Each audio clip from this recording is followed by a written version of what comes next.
The following may contain offensive language, adult humor, and or content that some viewers may find offensive. The views and opinions expressed by any one speaker does not explicitly or necessarily reflect or represent those of Mark Radulich or W2M Network. Please listen with caution, or don't listen at all.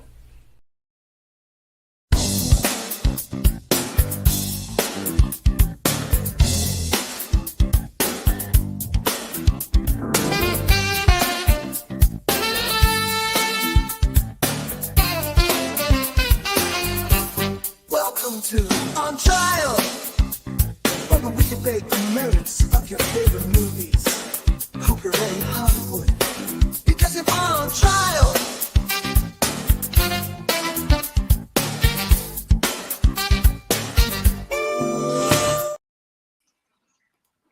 All rise. Court is now in session. The Honorable William Harold Cox presiding. This is On Trial, the podcast where we debate the merits of your favorite movies, as our sultry singer just told you. I am an attorney. I am not. I am your host, the mandated reporter, and frankly, I'm mortified, Mr. Mark Radulich. And joining me is my brother from another mother, Mr. Black History himself. They call him Mau Mau in the streets, and Jason in the sheets. How do you do, sir? Hey, what's up, Mark? I just realized this is the first time me and you've done a show since him, so it's been a while. So I'm glad to be back talking an interesting movie with you, and I'm sure we're going to bat this around like a nice little volleyball, like a baby seal. Listen, I don't think you and I have actually done a show since last February. Yeah, I don't think we have. I think the last time it was just me and you. Well, no, him. Well, Robert was on him, if you'll remember. Was he? I don't remember him being on him. I thought it was just me. He doesn't like black people. Yeah. Yeah. You know, Utah and all. Damn warm. Yeah. Anyway, I'm just kidding, Robert. It's all fun and games here on the Radulich Broadcasting Network. On the docket for tonight is another Spike Lee joint, Bamboozled. Now, Jason, as you recall, you and I, for a Black History Month triple feature a few years ago, we looked at 3 Spike Lee movies. It was supposed to be Do the Right Thing, Malcolm X, and Bamboozled. But you, princess that you are, had to pick one of the movies. You had to have agency. You had to have choice. You are a busy businesswoman who don't need no man. And you made me watch the Spike Lee remake of Old Boy. Because of the controversy that it stems from there. And there was a reason I chose that, because the original is so highly touted versus the remake, which was absolutely lambasted. And we discussed that when we covered that Spike Lee joint. We did. But because we did not get to do Bamboozled the first time around, it's getting its own show because we are continuing to have fun here on the Radulich Broadcasting Network. And what that means is we talk about stuff because we like talking about stuff and not because there's some synergy or other pop culture thing or no more in the movies that we have to address. Yeah, we gave up on that synergy thing a long time ago. We certainly did. So, Bamboozled, directed by Spike Lee, starring Damon Wayans and Jada Pinkett. Get your goddamn name, get my wife's name out your goddamn mouth. And Most Def.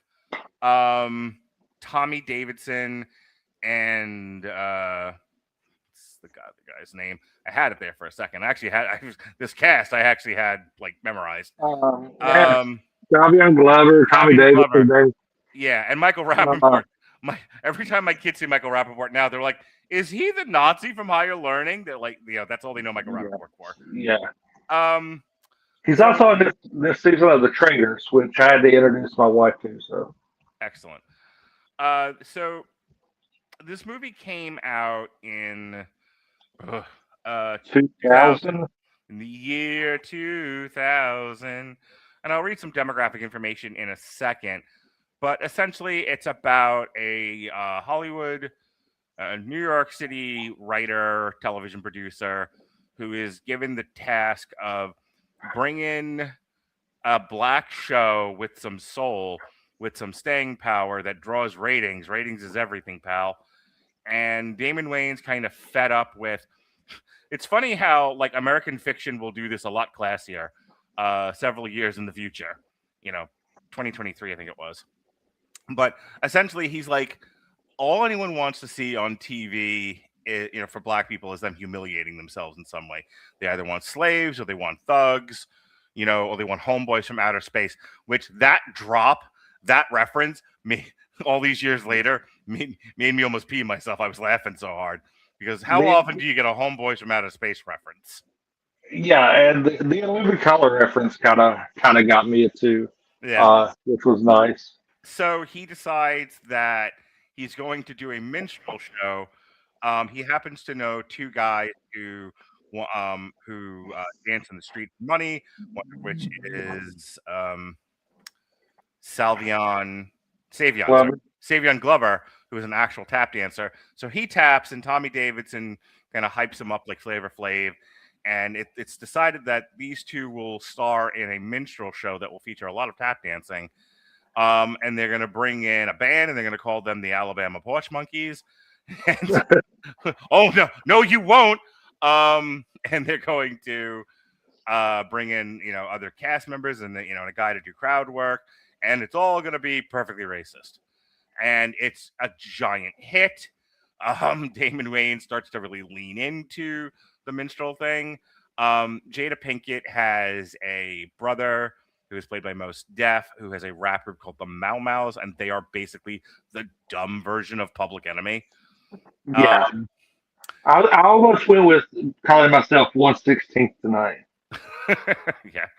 So, without giving too much more of the plot, that's the whole reason. Like, I love this movie is that it really does lean into, especially from 20 years ago, the stereotypes about what is expected of black entertainment, what is expected of black entertainers, and kind of the Faustian bargain.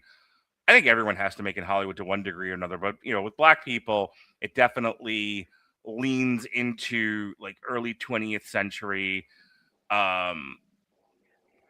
classism. It wasn't just, to say racist, I think misses an element of what it was that white people wanted out of black people, and that was to know their place. Stay second-class citizens, stay out of the way, don't make too much money or we'll drop bombs on you. Black Wall Street. But otherwise, we're willing to let you participate in society as long as you don't overtake anything that belongs to white people. And so here we are in the year 2000, and Damon Wayans is like, how much progress have we actually made here? And that's kind of the story of Bamboozled. Had you seen it before I pitched it to you? No, this was my first watching of it and my last watching of it. Okay. Had you heard about it? Did you know what this was at all? Yeah, I was getting it confused with another movie. I have no idea what it was. Like I had heard of it. No. It was some other. I can't even Soul Plane? describe it. No, it was some other. I can't remember. I'm not even. Black Mama, White Mama? No. I can do this all day, Jason. I know you can. That's our black exploitation films in the archive. But yeah, I was thinking. Oh, I was thinking. I know what it was. I was thinking this was the Brendan Fraser movie. If you remember, we talked about this off air like a longer time ago, and I thought this was the Brendan Fraser movie where he and I think it's Shannon Elizabeth is Satan, and I was really getting confused. Bedeviled. Yeah, that's what I thought this was when you first pitched it. That's why I was so adamant. Yeah, we'll do it. I don't care. And then I come to find out I was wrong, and it is nothing. Damn it, Rattleditch! It's another trap. Yeah, when I seen the Black Sambo, I was like, those movies, those things you see on, it's like the porn parodies. And says, I think I downloaded the wrong movie.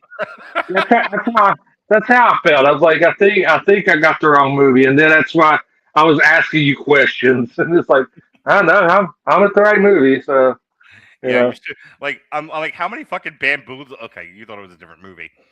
So, I'll just kind of finish up with the demographic stuff, and we can just start talking about the movie. The film was given a limited release by New Line Cinema during the fall of 2000, and then was released on DVD the following year. Critical reception was mixed, and the film was unsuccessful financially, becoming a box office bomb. Despite its initial reception, Bamboozled later achieved cult film status for its satirical look at stereotypical depictions of black people in both historical and contemporary American film and television productions. And in 2023, because these are all the movies that we do now, Jason, was selected for preservation in the United States National Film Registry by the Library of Congress as being culturally, historically, or aesthetically significant. Jason, every time you hear those words, do you like? I agree, and I want to fight a midget and punch a baby every time I hear those. I want to get a copy of the National Film Registry and just do every last one of them with you. Well, I do owe you and Robert a movie review. If I remember, I did lose a bet, so I do owe you and Robert a movie review. So I've already made other people do Showgirls. I love Showgirls. Showgirls is a great movie. Showgirl. Oh, that's right. You're not Chris Bailey and have an aversion to tits. Hey, I love Bailey. Bailey's my homeboy. I love Bailey too. Him and Alexis should go bowling together. They can all, play with action figures and watch cartoons. I love Chris Bailey. No, at some point in the near future, I love one of the two people you mentioned. At some point in the near future, I have a triple feature of like French rape films that I think I need to make you watch. I think that should be how you honor your. I figure you would make me watch like Nymphomaniac or something. Yeah, well, I will devise a specific torture for you. No, hold on. The deal was Robert has to be a part of this too. So whatever you subject me to, you're subjecting him to, and his sunny disposition. Wonderful. He might be on that one. No, that might be Sean. Anyway, let's talk about the movie here instead of trying to make other podcasts. So the movie goes like this. Like I said, everything up to the point where they make the show.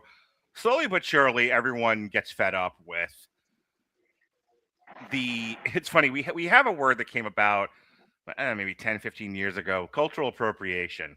Which was another way of saying basically that anything cool that a non-white race does, the whites will appropriate and take upon themselves and make significantly less cool.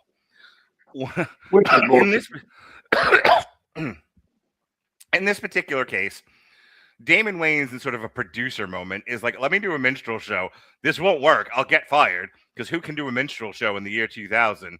And I can be free to, wallow in my art. And just like the producers, he does everything right. And it becomes a hit sensation. And this is the point that I'm getting to, and this is what starts to drive everyone away from the show. White people and black people alike love the shit out of it. They think it's fake. They think it's great. And while there's the moment in the film where they're just like, are you going to do white faces with blackface? They're like, no, we're going to do black faces with blacker face. You could just see like, oh God. And that's what they do. Here's the problem. About halfway through the movie, the live audience shows up and they're all in blackface. Yeah, all looking like Sambo's in the audience. Yeah. There's a point where the hype man is just like, yell out your windows. Look, I'm going to say words on this podcast. I'm going to say words that are in the movie. I'm clearly not racist, or I wouldn't be talking about this. So yes, you are racist. Sure. And if you think if I repeat lines from this movie that happen to be an ethnic slur, that somehow makes me buy a racist, go fuck yourself. So hype man.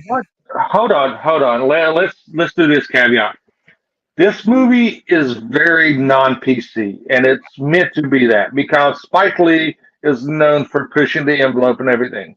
So yes, we will be discussing that aspect. So yes, we will be using dialogue that is controversial now, but 25 years ago in the year 2000, I really don't want to self-censor or baby talk my way through this. Right. Anyway, Right. so the hype man is just like, I want you to go to. He's like in a new, was it not news radio? It was like the newsroom or something like that. Yeah, Um, it's like a the line is like, stand up and shout, I'm mad as hell and I'm not going to take it anymore. His is, I want you to go to your window and shout, I don't want to be a nigga no more. And the fucking crowd. yeah, Woo! and then you get the audience, and we'll go jump ahead here in the movie. And when you get to the audience and he's surveying people, and like you get the Italian guy who says, I'm a bigger nigger than anybody. I'm I'm a blacker. Sicilian nigga. I'm a bigger nigga than all y'all. Yeah, and it's like, and it's like, and this is something Spike Lee's good for is he turns the camera back on itself, Yeah. and it shows that, and some movies are really good, like this in the cultural aspect. This really is really good at that. Do the Right Thing was amazing at that. I love Do the Right Thing. Hang on, We covered that. So I can finish the point that I was trying to get. I was actually trying to get to the plot. It's at that point when the audience is yelling back at the guy, I also don't want to be a nigga no more, and it's like half white people. It's at that point that Tommy Davidson is like, I'm done making a mockery of myself. I'm done sending black people back 20 years. I quit. And everyone and at first, him and Glover are like, Glover's like, I don't understand why you'd quit this. This is a good gig. We eat well. And he's like, because at some point, this isn't really about entertaining anymore. This is about debasement. Go ahead. Well, I think there's a scene before that where Glover's is teaching the dance routine. That's what starts everything. And Tommy Davidson's kind of, and because Glover kind of gets an ego to him, because he's the focal point, and Tommy Davidson is kind of pushed to the sidekick role, and when in reality Tommy Davidson was the main focus. I'd say he was carrying that show. Yeah, and when they was on the streets, and that's what, and he kind of reminded, he's like, I'm still that guy, and he kind of jumps at him, and Glover flinches, and he goes, "That's what I thought." Right. Then you start down that road. Then that's when Tommy Davidson just kind of has the epiphany of, this is ridiculous. Right. I'm selling myself for money, and I'm losing all respect for myself. So the next thing that happens, and I'm kind of going to push through this, Glover and Jada Pinkett kind of form a relationship, which then gets sabotaged by Damon Wayans. She then walks away from the show for a variety of reasons. The next one that tries to leave or to successfully leaves is Glover at the very end. And while all this is happening, there's Jada Pinkett's brother's rap group, the Mau Mau's, and headed up by Big Black Africa. BLK. And they are not loving this whole thing. Their whole thing kind of gets sidelined for a little while so they can deal more with Glover and Jada Pinkett. They're brought back in at the end. They basically kidnap Glover.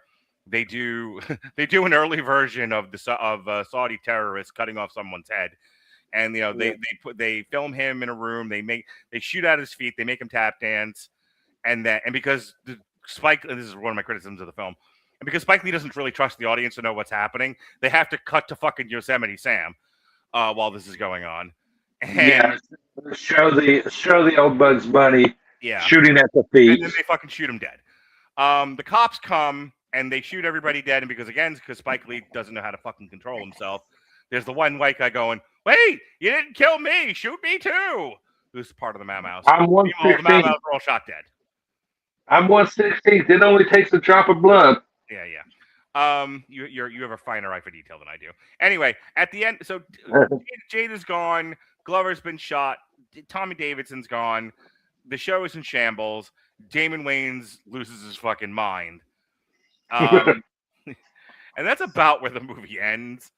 Jada Pinkett Smith breaks into the office. Yeah, that's right. I forgot about this.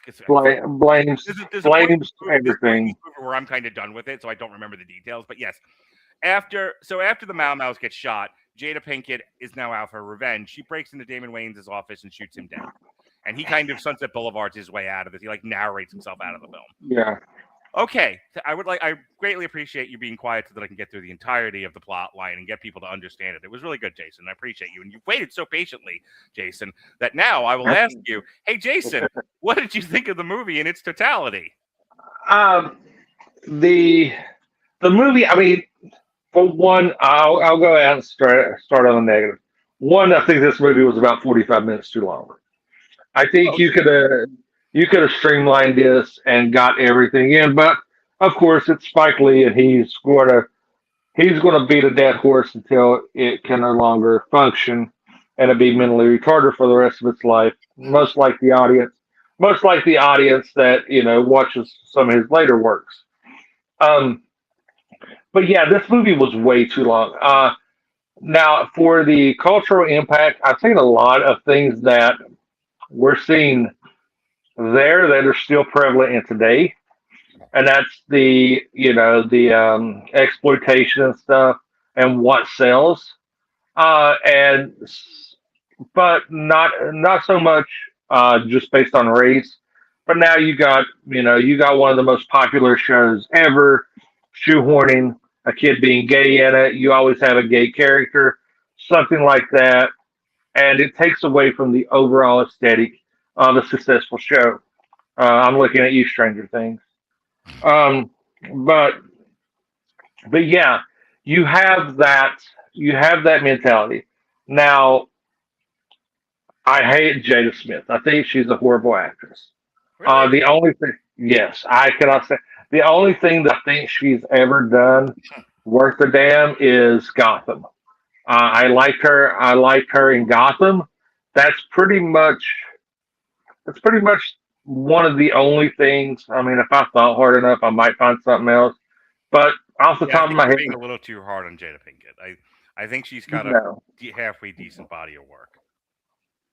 She ain't. There's nothing halfway decent about her or her body.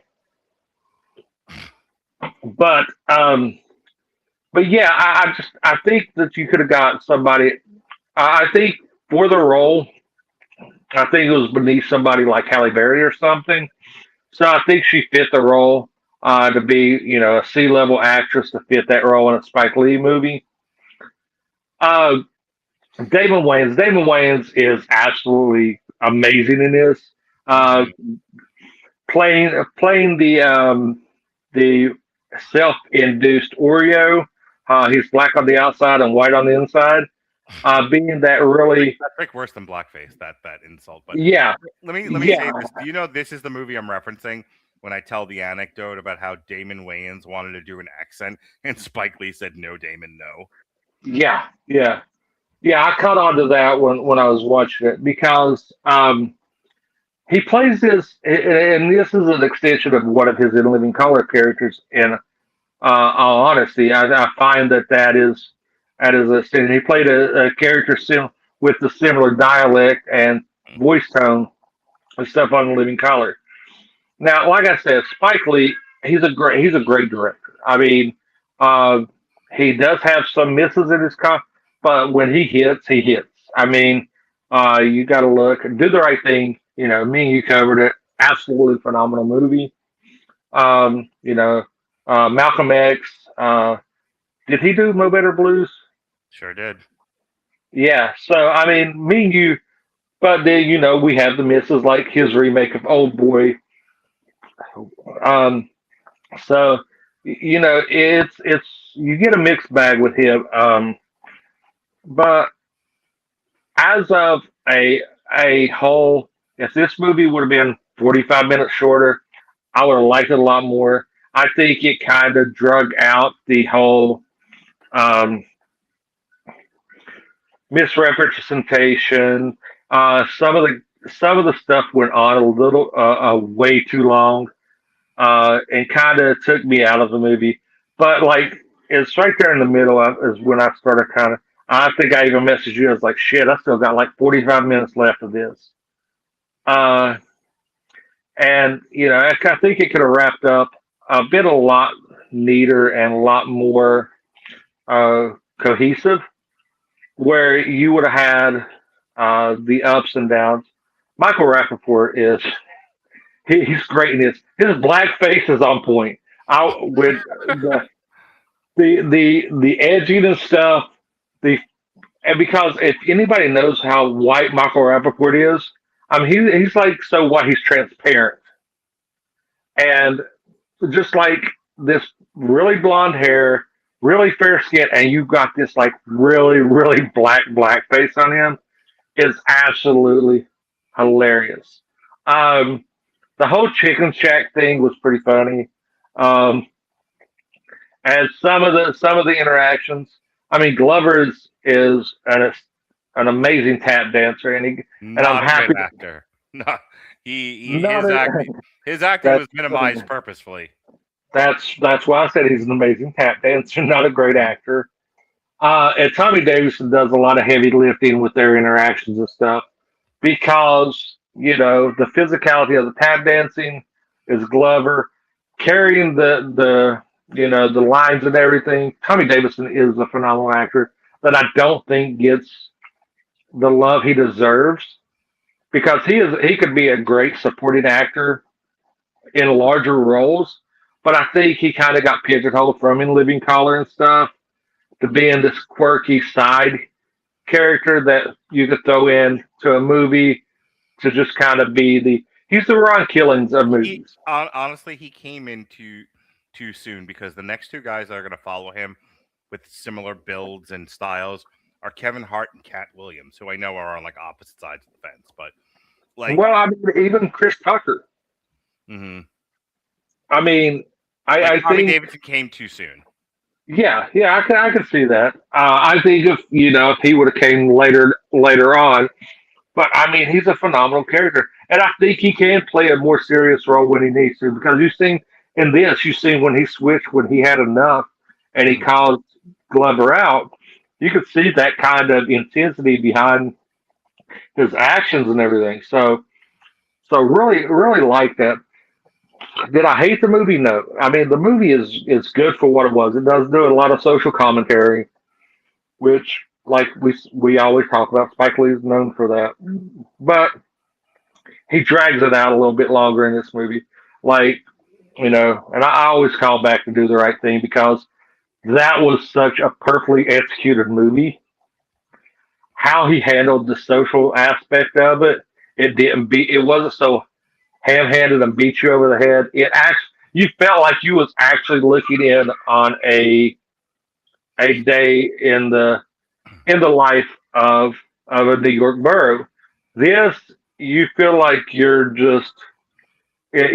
waiting for to get on with it. So kind of like when you talk about when somebody's doing their plugs, you're just like get on with it, shut up. Uh, but anyway, I think this is something. I mean, I don't hate it as much as the animated movie you made me watch that I have erased from my memory, and I love. Birdland. I don't even know the name of You it. were so. I just know it was. Let I me just ask you know a it was question. an animated movie. How long do you wait between cleanings of your vagina to make sure you get all the sand out? Well, I mean, I keep a little in there just to keep Okay. just to make me know that I'm still alive. Okay. I So understand. so it's not a dead fish. I at least have Yeah, sure. some aspect of it. So yeah, you can go fuck yourself too. Um, Sweet. but but For the new audience, he had to watch Nerdland 100 years ago, and he hasn't gotten over it. it wasn't 100 years ago. It was about six. God, if you want Five or, if you want a fun it was thing, about 5 or 6. get Jason to have a lifelong grudge with you. It's amazing. It is. Somebody's learning that now. Um, but we'll go, we'll go into that. See, I keep you on your toes. I keep you on your toes. But we on trial. We kind of, um, it's known as a pretty formative back and forth. This one, I don't think we could do that. I think we just need to talk about some of the aspects because neither one of us really hate the movie enough to take a prosecution stance or defense stance. So I want to know your favorite aspects of this movie. Okay. So a couple of things. One, I completely agree. This is 15 to 20 minutes too long. The movie ends when the Mau Mau's killed Glover and Damon Wayans loses his shit. You really don't need Jada Pinkett's "I'm a strong black woman, and I'm gonna shoot you. This is what black feminine power looks like." Which, if you don't know, that's a line from One Battle After Another. We don't need that. The sequence should have been the Mau Mau's kill Glover, and then there's one final conflict with Jada Pinkett where basically she's like, "You got my brother. You got him killed. This is on you," and I'm walking away. And that's really. And then he goes to the office. It trashes the office, and he's alone, broken in a pile of crap. And maybe the last thing Michael Rapaport says is, "Clean out your desk," and that's it. Then the movie's over. That's all you needed. For it to go into another like 10 minutes of every terrible thing that's ever happened to black people captured on film was utterly unnecessary. This is Spike Lee never knowing when to stop. Yeah, you have way too many montages in this movie. Yeah. That was another thing. Another criticism I had of this was, while the minstrel scenes are hilarious to me, and that's mostly because, again, Tommy Davidson is a great comedian, it's too much. Like, you needed one full swing through the show, and then, see, I want to back up a second. What you really didn't need, because you said one of my favorite aspects, the very first time Glover and Davidson have to put on blackface, and Jada Pinkett's narrating, and about how they have to burn the corks, they have to mash it, they have to add water. Yeah. It is gorgeous. It is one of the most well-crafted, beautiful scenes of an ugly experience ever captured on film. It is, like, a lot of people don't know Bamboozled. A lot of people will have never or will ever see this movie. But the scene of them putting on blackface the first time is worth the watch. It's really, really, it is sensual without being sexual. It is heartbreaking.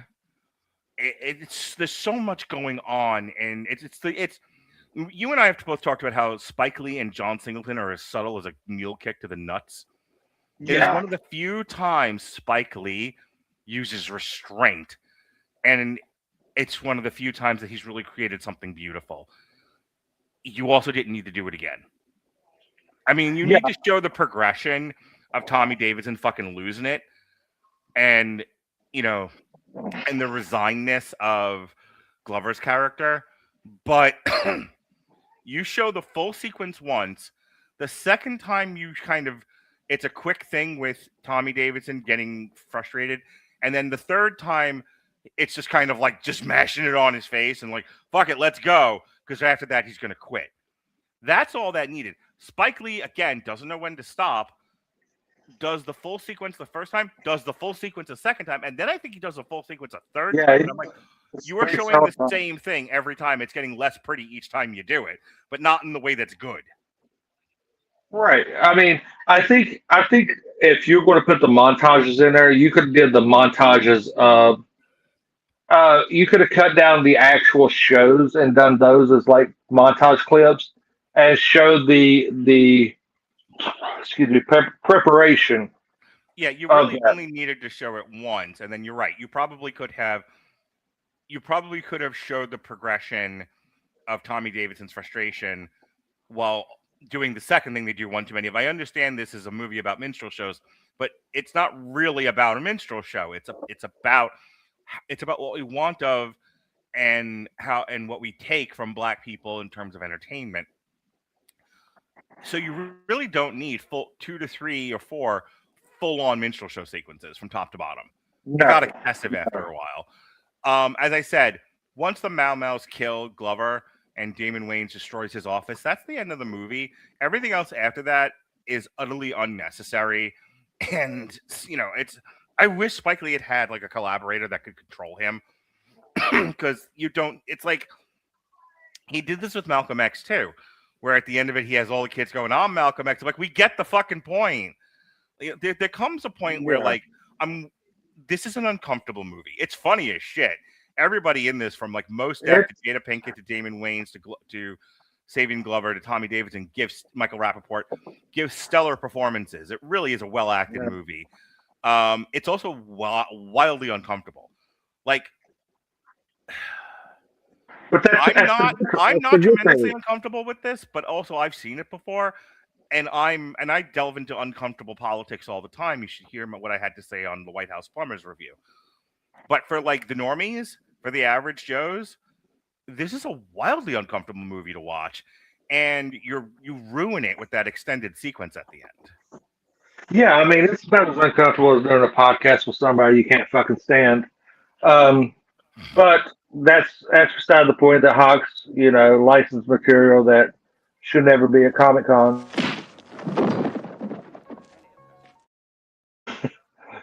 But anyway, it is uncomfortable, and it's a necessary uncomfortable. Um, it's not uh, it's not the uncomfortable as in, and this is going to say a lot about this. It's not uncomfortable in 2000. It's uncomfortable in 2026. Um, because, and we do this a lot. I mean, me and you talked about movies all the time. We've talked about older, because me and you, we've done B-side movie reviews and stuff, which I absolutely love and I absolutely miss, and we need to pick that back up. But we look at a lot of things from with 2025, 2026 lenses on shows back um, in the 70s and 80s. Like my daughter's boyfriend's over tonight, and I introduced him to Blazing Saddles, Mm-hmm. and he This Blazing Saddles.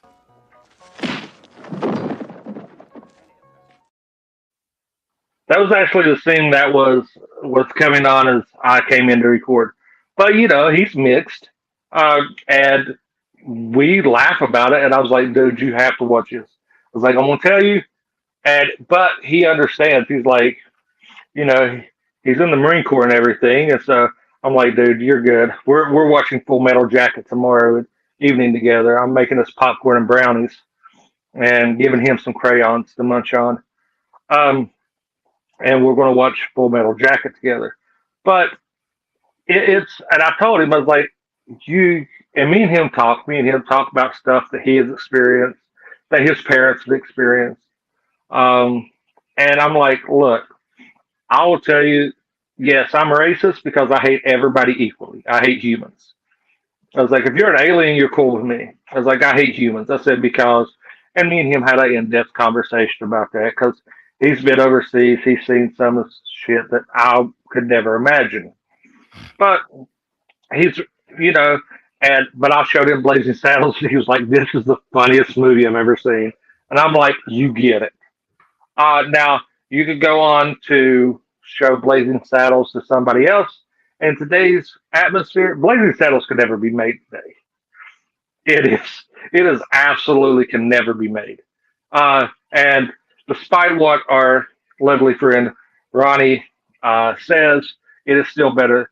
Young Frankenstein is not the best Mel Brooks movie, and I will die on that hill. It is the third best Mel Brooks movie, and yes, I will end the podcast over that. But it's the uncomfortable that if you put Bamboozled on the air right now, and you showed it in a theater right now, you would have so much outrage, because people would miss the point. They would not see the exploitation. They would see being offended. And sadly, I'm going to go, I don't care if this pisses people off. Sadly, the people that would be offended are pretty much white liberal women. Nobody else would have a problem with it. Everybody else would probably laugh. You've been on TikTok a lot lately, haven't you? No, I haven't been on TikTok. My liberal woman is now everyone's favorite target on TikTok.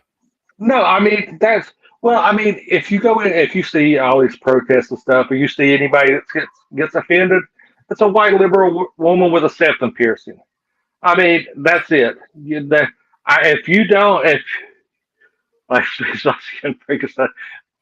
I'm about to fucking finish watching the hockey game and let Ronnie come on this podcast. Well, I mean, at least it would be pawning him off on somebody that he actually likes. But no, I mean, it's great. I mean, but you see this, you from your clinical background and everything, and plus you live in Florida. You see the culture shift. You see the outrage comes from one narrative.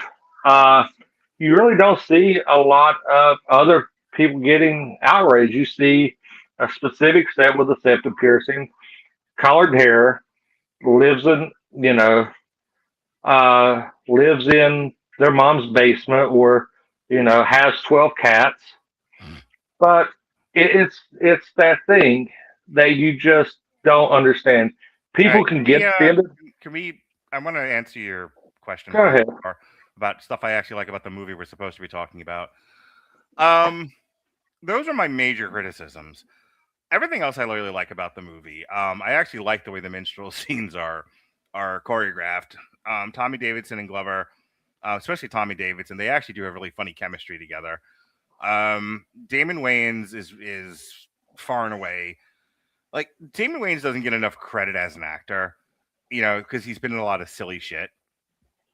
But Right. when given the, and I'll never forget his stand-up special after he had left In Living Color, went to go do movies, and is in his own words, my movie career ain't shit, and he went back to doing stand-up. And I feel like this was somewhere in between that time. But this is an example of, like, I've said this about Adam Sandler, I've said this about Will Ferrell, I've said this about Jim Carrey. Their comedy is so lowbrow and so wide that it tends to annoy me, and most people will enjoy it, but I hate it. It's too wide for me. However, when you put Damon Wayans and any of the actors I said before in a drama, it shows how good of an actor he really is. And it's a crying shame he was never given more of a chance to be a dramatic actor, because he's quite good. I mean, I have uh, is I mean, look, like I said, Spike Lee's not the most subtle of filmmaker, and he has definitely got a bone to pick with white America and its treatment of black people, much of which I think is justified. I'm not I'm not one to criticize Spike Lee for his sour feelings towards white people, and some people would say it's like, I'm not gonna cry about the guy who has been this successful on his own merit in Hollywood, as a black director. You know, without Spike Lee, there would have been in John Singleton. There would have been no Jordan Peele's. There wouldn't have been Nia DaCosta. There wouldn't have been. Hang on. There wouldn't have been a lot of people that were successful after them. They definitely paved the way. So I grant Spike Lee his grievances, and I'll tell you what. And I'll let you respond to this after I get this point out. This is one of the few movies that is very grievance driven that I think isn't shrill. It's okay, long-winded. It's long-winded, like everyone that does a podcast with me, but it's not shrill. I think it's making its point really, really well. And once the point is made, we're just kind of dealing with consequences and drama. That second half of the movie only starts to fall apart because it goes on too long and there's too much unnecessary stuff at the end. But from everything from the point at which Tommy Davidson's had enough to Damon Wayans destroying his office, it works. It moves at a pace. It flows. It's logical.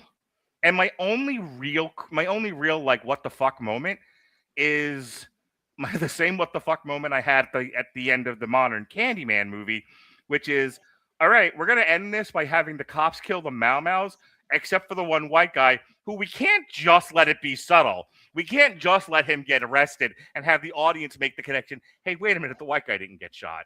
No, he has to fucking lampshade it and be like, hey, shoot me too. Like, ugh, you were so.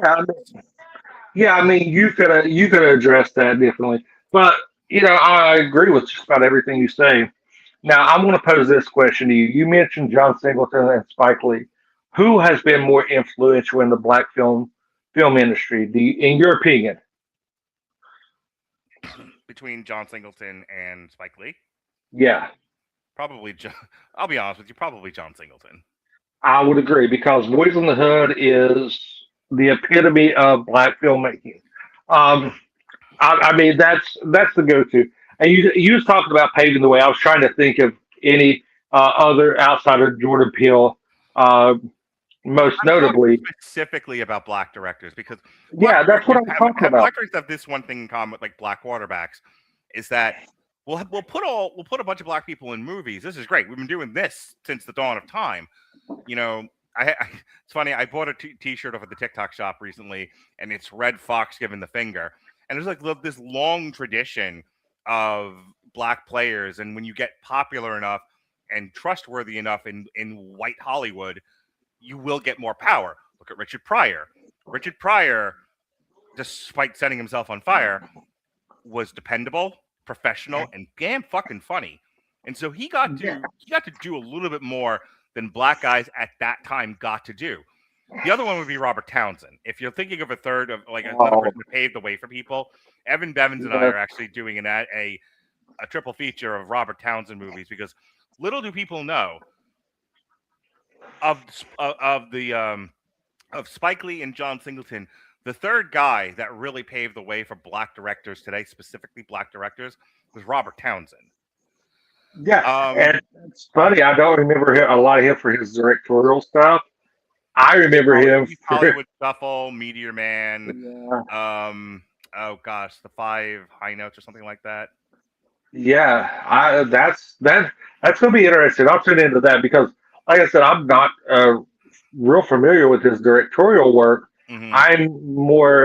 I know Robert Townsend more of in front of the camera than behind it. Yeah, Robert Townsend. So I know Robert Townsend.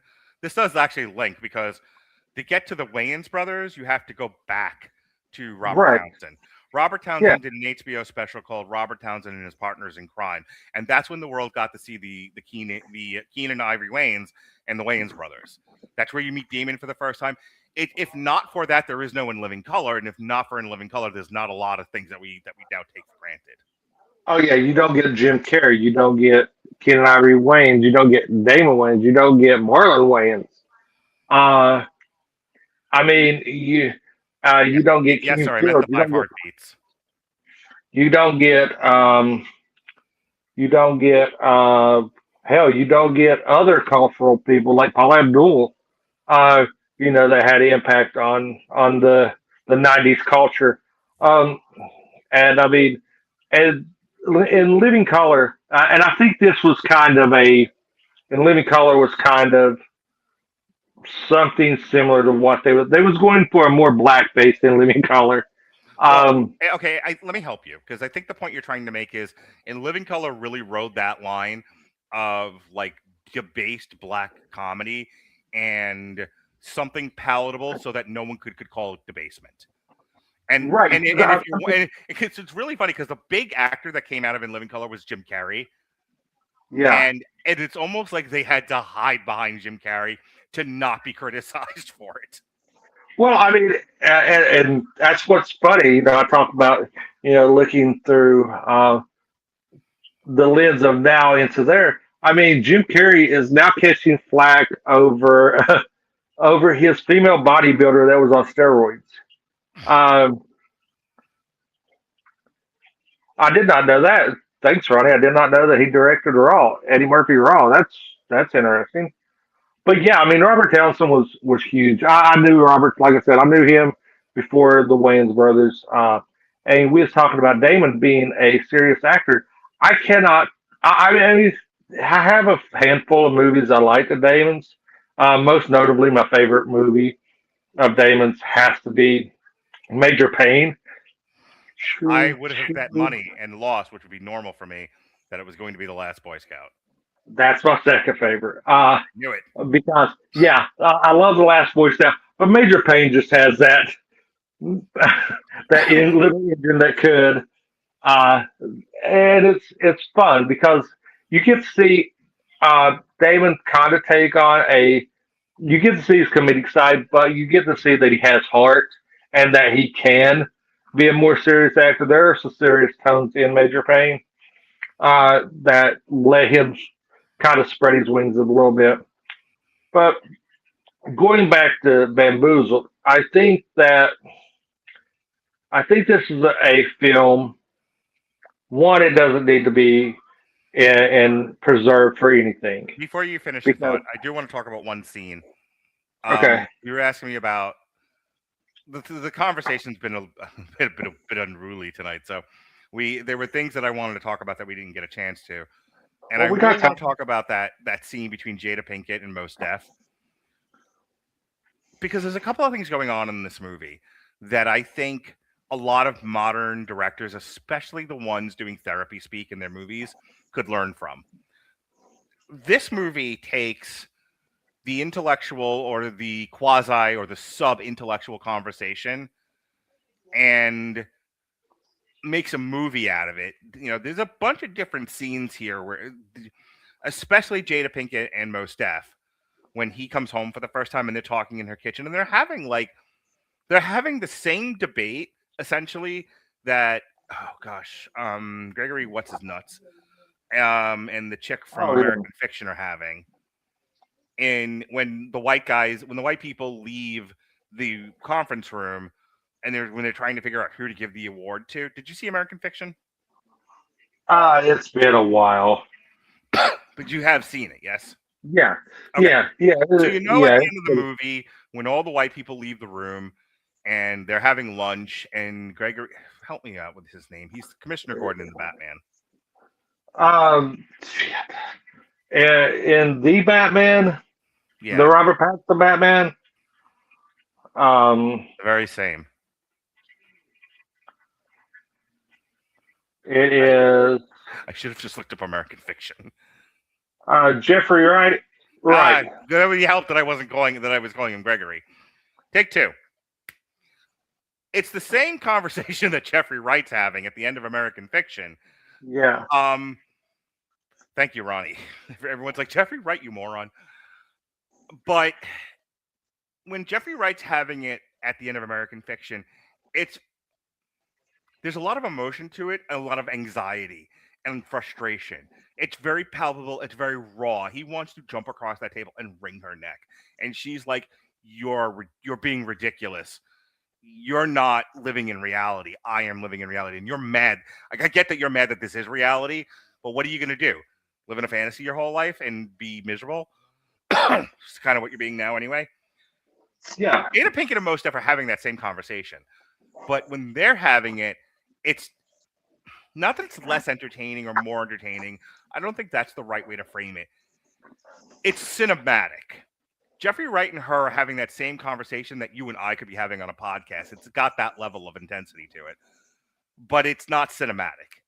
There's nothing about the framing or the blocking or delivery. It's too raw and it's too real for it to be cinematic. When Jada Pinkett and Mos Def are talking, it's almost like Shakespeare. They have that has a rhyme and a kind of a sing-songiness to it. There's also what Jada Pinkett and Mos Def do in that scene, which I think is brilliant.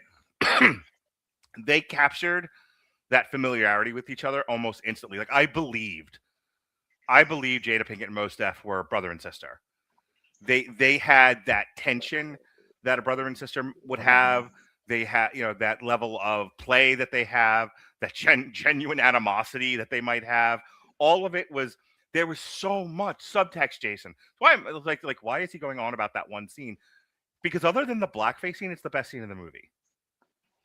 It's good. I feel it felt to me too sanitized, and where I mean if By you, sanitized, you mean not enough like the Jeffrey Wright scene from America? yeah, I mean I felt like it came off really contrived. I think that you would have had a more of a raw emotional scene, like But some that's not Dutch the camera subtext of that angles. scene. He just came home from What? prison. He progressively aggravates her, and it Yeah, ends when she's hit maximum aggravation. Jeffrey Wright comes into that scene aggravated and stays at that level the entire yeah, time. but I mean I get the progression. I see what you mean, but I think that you could have done if it would have been more of a if it would have felt more organic to me. Like I said, when I say sanitized, I feel it's overly framed. You and I, we're kind of arguing, but not really arguing, because I'm saying it's Yeah. very cinematic, and you're like, you're right, it's cinematic, it's not real. Right, Jason, it's cinematic, it's No, not real. no. I'm just saying. If I'm just saying the scene itself. Yeah. I felt that it would have been more impactful. I mean, it was a good scene. I don't think that I'm not going to put it on the pedestal you put it on. I think if it would have just came off more, it didn't come off organic. Okay, let me pitch it to you a different way, and then we can move on from this. None of this movie is realistic. None of this would actually happen. Okay, there's no way. The premise of this movie is that Damon Wayans can pitch a modern day minstrel show, and it gets on the air and becomes a big hit. Even in 2000, you're not getting a minstrel show on the air. Hence our conversation about Living Color 5 minutes ago. The whole movie plays as fantasy, so you can get away with talking about some very real things in a fantastic, overly cinemaed way, as opposed to American fiction, which, never mind the parts about the family, and you just deal with the parts about the book. As over the top as that is at times, because the whole premise of American fiction is my favorite scene in American fiction. We're going to retitle the book to "Fuck." Well, this will certainly get it, unpublished. This has to work. Like, we've agreed to call your book "Fuck," and it's like, there's a part of you that wants to believe that would never happen, except that it absolutely would happen, especially now. Yeah. Because everybody has a pet project. Everybody has to cater to everybody else. Would it get eventually canceled? Yeah, because one person would complain about it, and it would devolve from the masses. You could have one person out of 100 people speak for the 99 who love it, and one person that has an issue with it. There's the last thing I'm going to say about this particular subject. This movie has a dreamy sensibility to it, which American fiction did not. And I think that dreamy veneer, that dreamy sensibility, is why scenes like that maybe didn't work for you, which is fine. You're entitled to your opinion and your own, aesthetic preference. It did for me. I didn't need this movie to be hyper realistic. I like the fact that, Spike Lee took us into a pocket universe where this would be possible. And in that universe, the physics of how we understand life don't seem to exist. As long as it's consistent within its own universe, it's fine. Everybody in the movie is hyperverbal, but not the Aaron Sorkin type of hyperverbal, which I talked about last night with Jesse and Gavin on when we discussed Sports Night. This is like hyperverbal to with a point, and it's also not nearly as verbose. Okay, I'll agree. I'll agree with you there. But I mean, you could probably get a minstrel show made nowadays and put it on BET. Simply because put it on TikTok, that would be more appropriate. Well, I mean, BET. I mean, you can pretty much get anything on BET. I'll just start doing. I'll start doing my TikTok reads in blackface, and go completely no sell it. You should.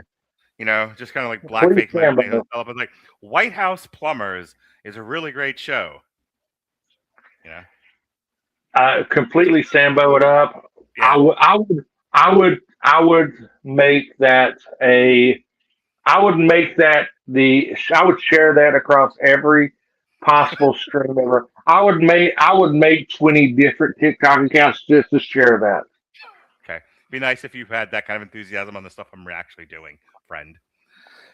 I'll give you the last word, even though you've clearly had a lot corked up for a long time and decided to come on my past and relieve yourself all over the place. I'm going to give you the last word because I'm just that good of a guy. Your final thoughts about Bamboozled, fuckface. Bamboozled is what happens when you told that you're going to do a Mortal Kombat with everybody. Nah, I'm joking with you. You gotta love it. No, Bamboozled is when you bait and switch podcast with someone that. But anyway, I digress. I'll play nice. But.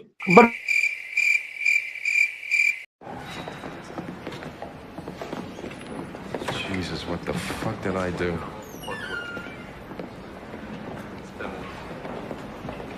You happy now, bitch? gonna keep hitting buttons. Wow, I'm talking and you keep muting me. I was going into talking about how Bamboozled is a aesthetic that is. If Jay didn't relieve his show on your show, would it be a good show? Obviously not. I mean, I do have the highest rated show in all of Radley broadcasting history. We won't talk about that with me and Baby Metal. But anyway, And now I'm up at News Flash. enough people come on Mark's show and shield themselves for 15 minutes. I don't need to. Bamboozled is a great movie that is aesthetically pleasing, and I don't think it deserves a Library of Congress, but I do believe that it has a place in history and film history as being something in the black culture. Finger out the button. I thought he said finger fuck the button. That kind of caught me off guard. I will when we're done here. My girlfriend's waiting patiently for me.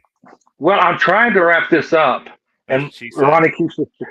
Well, no, I don't. I'll bear back it anyway. I think that Bamboozled does have a place in film history.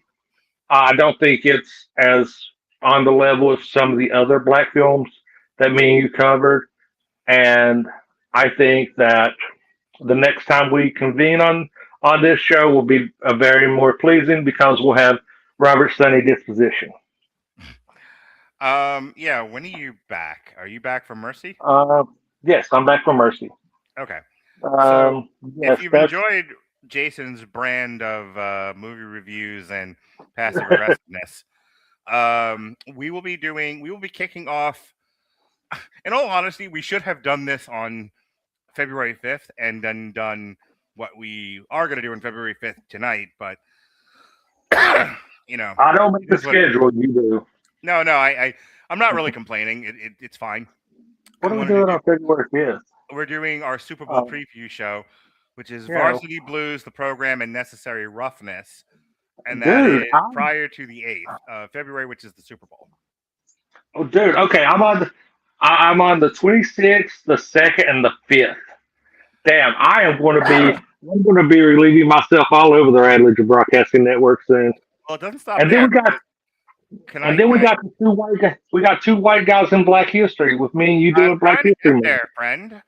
So yes, our Black History show series starts in earnest on the 12th with Breakin' and Breakin' 2 Electric Boogaloo, and then we've got three.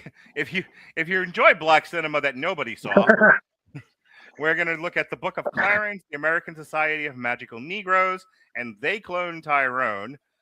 And then we close out Black History Month with a Denzel Washington triple feature, actor focus, Glory, Mo Better Blues, and John Q. And I have a lot to say about John Q. I think it's one of the greatest movies of all time. Yeah, I think it's one of the best Denzel movies ever. So I think that's that. You're not on Crime 101, but I think are you on Psycho Killer? Yes. Yep, I'm on Psycho Killer. Killer. So yes, if you're new and you haven't heard Jason on the show before, because it's been about a year, not counting the him show, you're gonna get a lot of Jason over the next couple of weeks. So buckle in. Did he say strap in or strap on? All right. Does anyone let you do podcasts with him anymore, or am I like the last island that will accept you? You're the last one that accept me, as long as I get written permission from your Lord Highness, Princess Powderpuff of the Comic Con. So yesterday, myself and Jesse Starcher and Gavin Napier, who are well-behaved boys who are welcome back at any time, we did Aaron Sorkin's Sports Night Season 1. Prior to that, Jason's girlfriend, Alexis Haina, shut up, Jason. Fuck you. That's fine. And her other boyfriend, because you guys are in a polyamorous relationship triangle. No, I'm not. They did Stranger Things Season 5. And Alex Gamus. Alex Gamus was appropriate. And prior to that, myself and Robert did a triple feature of possible Oscar contenders for Best Picture: Begonia, Maudie Supreme, my number one movie of the year, and Hamnet, which I said was the saddest movie of the year. And Robert said, "Calm down, Pansy. It's not as sad as you're making it out to be, but it is quite sad." And then on Sunday, I'm going backwards. Sunday, myself and Jesse Starcher reviewed White House Plumbers, a decidedly less passive-aggressive podcast than this one was. Sunday, my favorite boy is back. Jesse Starcher and I will be doing an on-trial civil court edition. We will be comparing the War of the Roses with Michael Douglas and I believe Kathleen Turner, and Danny DeVito, and we'll be comparing it to the Benedict Cumberbatch iteration called The Roses, which came out sometime last year. We didn't get to it on Damn You Hollywood, so we're going to do an on-trial on Sunday. Monday is the first Damn You Hollywood in earnest, first Damn You Hollywood in theater movie review. We will be doing 28 Years Later, The Boneyard. And then he turned on the buzzsaw. And then Alexis on Tuesday will be reviewing Welcome to Derry. No podcast on Wednesday, thank God. Thursday, I will be doing a podcast with a well-behaved, nice young lady, my kind of young lady, one that likes to take turns talking, give and take, like very nice, pleasant young woman who is welcome back at any time. Your friend and mine, Shay Tate, will be talking to me on Triple Feature. We'll be looking at Rock of Ages, Tommy, as in the Who's Tommy, and Jesus Christ Superstar, Who Know What You Are. Is that the new one with the Black Jesus? Um, Or is it the original? Well, because I know that they're doing I know that they're doing a new one with the chick from Wicked, the one that looks like Nosferatu. I can't do it on a review now, can I? Well, I don't know. I don't know if it has released yet. I just know that fucking they had the black chick that looked like Nosferatu from Wicked in it. Oh, Cynthia Erivo, eat a sandwich. And what do you call it? Ronnie says that already happened on stage. So there. All right. Okay. Well, this has been on trial for Jason Teasley. Good to his mother. Hold on. I got one. I want to end on this. The quote, Jim Cornette. Thank you. Fuck you. Good night. Wonderful. Be well, be safe, and behave, you asshole.